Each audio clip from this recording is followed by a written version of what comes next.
बाबर पे जादू टोना हुआ है, बिल्कुल उस पर इस तरह के मामलात भी चल रहे हैं। मैंने इस पे बहुत ज़्यादा रिसर्च की है, लेकिन आखिरकार मैंने इसका हल भी निकाल लिया है। पाकिस्तानियों के लिए बहुत हैरानकुन बात है, क्योंकि पहले प्लेइंग 11 या 15 रुकनी या 17 रुकनी टीम जो भी होती थी, 2 प्लेयर तो ऑलरेडी डिसाइडेड होते थे कि टीम में एक घरेलू खट्टा होना बहुत ज़रूरी है ताकि टीम नजरे बद से बची रहे। नहीं तो हमें फिर ही अपने वो 2 बड़े बड़े पंखे तैयार कर लेने होंगे जो वेस्ट इंडीज़ के खिलाफ हमने सीरीज़ में इस्तेमाल किए थे।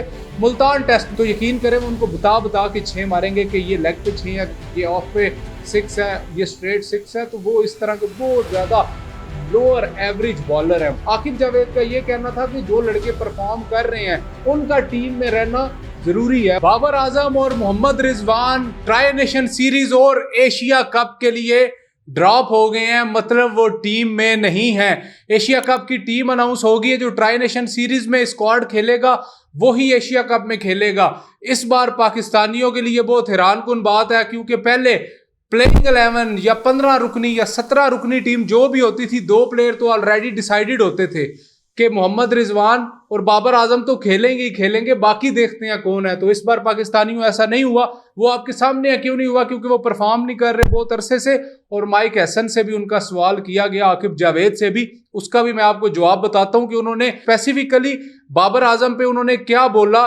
क्योंकि बाबर आजम बहुत ज्यादा चर्चा के अंदर रहते हैं, बड़े प्लेयर हैं। रिजवान उस तरह T20 प्लेयर नहीं है, लेकिन ज्यादा आवाम जो है वो बाबर आजम के साथ है। और नो डाउट बाबर आजम बहुत बड़ा प्लेयर है, लेकिन वो उस पर मैं बाद में आता हूं। पहले मैं आपको स्क्वाड बता देता हूं जी। सेम जनाब आपके सलमान अली आगा कप्तान है, साहिबजादा फरहान, साइम अयूब, फखर जमान, मोहम्मद हारिस, सलमान अली आगा, हसन नवाज, खुशदिल शाह की वापसी फिर कराई गई है, Faheem Ashraf as usual team में रहते हैं, हुसैन तलत, मोहम्मद नवाज, अबरार अहमद, सुफियान मुकीम, शाहीन शाह अफरीदी, हारिस रऊफ, हसन अली, मोहम्मद वसीम और सलमान मिर्ज़ा। देखा जाए तो कंपैरेटिवली बड़ा ज़बरदस्त स्क्वाड अनाउंस किया गया। यकीन करें बहुत बैलेंस टीम है। उसकी वजह यह है कि देख लें, आपके पास जो एक बॉलर शॉट था वो आपने सलमान मिर्ज़ा की सूरत में और मोहम्मद वसीम की सूरत में आपने इन कर लिया है, जो एक बड़ा जबरदस्त फैसला रहा है सिलेक्शन कमेटी का। अभी भी बहुत अच्छा होता अगर फ़हीम अशरफ की जगह अब्बास अफरीदी को ले आते, क्योंकि वो प्रॉपर ऑलराउंडर है। जैसी वो बॉलिंग करवाते हैं उतनी जबरदस्त बैटिंग भी करते हैं। T20 में बड़े लंबे लंबे छक्के मारते हैं। लेकिन जी फ़हीम अशरफ की आपको पता है पर्ची बहुत बड़ी है। हम तो इधर बोल बोल के थक गए हैं, कोई फायदा नहीं हो रहा। अब इस चीज को हम इस तरह ले लेते हैं कि टीम में एक घरेलू खट्टा होना बहुत जरूरी है ताकि टीम नजरे बद से बची रहे। अब देख लें आपकी प्लेइंग लेवल इसमें बड़ी जबरदस्त निकलती है। पहले 6 लड़के तो आपके डिसाइडेड है ना, साइम अयूब, साहिबजादा फरहान, सलमान अली आगा, फखर जमान, हसन नवाज और मोहम्मद हारिस। ये 6 लड़के तो आपके ऑलरेडी डिसाइडेड है। इसके आगे आपने अगले 5 लड़के डिसाइड करने हैं, जिसमें आपने ज्यादा स्पिनर रखने हैं, क्योंकि भूलना नहीं है आपने कि एशिया कप आपका शारजा में हो रहा है और शारजा की बड़ी स्पिन ट्रैक है। ज्यादा स्पिन को मदद मिलती है, पूरे यूएई में स्पिन को ज्यादा मदद मिलती है। और अफगानिस्तान और यूएई के साथ जो हमारी ट्राई नेशन सीरीज आ रही है उसमें हमें बड़ा अच्छा परफॉर्म करना है। अब देखें कि कैंप किधर लगता है। हाई परफॉर्मेंस सेंटर में जाएंगे, उसके बाद देखते हैं मुल्तान में लगाते हैं, पिंडी लाहौर में। लेकिन सुनने में ये भी आ रहा है कि पीसीबी ये सोच रहा है कि शारजा में ही जाके कैंप लगाया जाए, और ये बड़ा जबरदस्त फैसला रहेगा। मतलब अगर शारजा में जाके कैंप लगाते हैं, आज 17 तारीख है, और अगर 2-3 दिन बाद भी ट्रैवल करते हैं तो एक लंबा हफ्ता में मिल जाता है प्रैक्टिस के लिए। नहीं तो हमें फिर ही अपने वो 2 बड़े बड़े पंखे तैयार कर लेने होंगे जो वेस्ट इंडीज के खिलाफ हमने सीरीज में इस्तेमाल किए थे मुल्तान टेस्ट में। अगर मैं अपनी आपको प्लेइंग 11 बताऊं, ये 6 लड़के जो मैंने आपको गिनवा दिए ये मैं हर सूरत रखूंगा, और शारजा और यूएई की कंडीशन के हिसाब से अगर बाकी 5 लड़के मैं अगर खिलाता तो वो कौन से खिलाता। 7वें नंबर पे मैं मोहम्मद नवाज को लेके आता, क्योंकि स्पिन ट्रैक है वो। 8वें नंबर पे मैं जनाब लेके आता आपके शाहीन शाह अफरीदी को।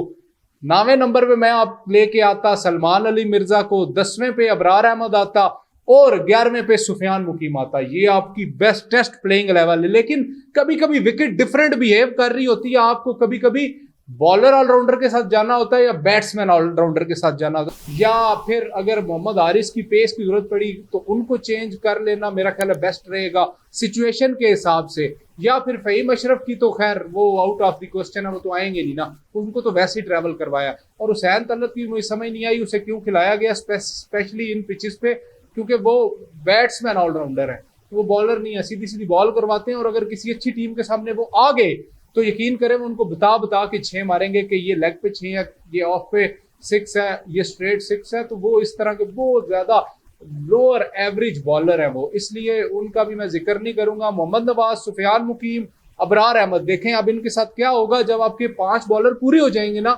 फिर साथ में सलमान अली आगा को भी कॉन्फिडेंस मिलेगा और आपके साइम अयूब को भी कॉन्फिडेंस मिलेगा। जिधर इनके ओवर 1-2 अच्छे नहीं निकलेंगे वो 1-2 ओवर अपने अच्छे निकाल लेंगे। तो ये बहुत बेस्ट कॉम्बिनेशन है पाकिस्तानियों।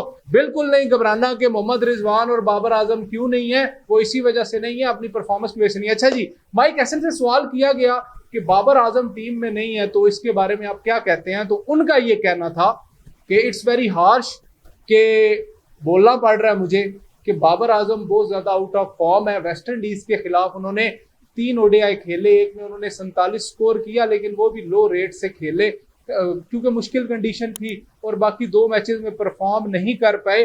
फिर से ये कोच ने बोला कि मैं ये बिल्कुल नहीं कह रहा कि उन 3 मैचेस के बिना पे हमने बाबर आजम को बाहर बिठाया। हमें ये समझने की जरूरत है कि Babar Azam out of form है, उनकी कुछ शॉट्स, कुछ टेक्निक जो है वो वापस लाने की जरूरत है, तो उनको प्रैक्टिस की जरूरत है, इसलिए हमने बाहर निकाला है। आकिब जावेद का ये कहना था कि जो लड़के परफॉर्म कर रहे हैं उनका टीम में रहना जरूरी है, उनका टीम में आना जरूरी है। तो वो आपको नजर आ गया जी कि पहले 4 बैट्समैन, आकिब जावेद ने कहा है कि हमारा जो ओपनर्स का स्लॉट है वो तो ऑलरेडी बुक्ड है।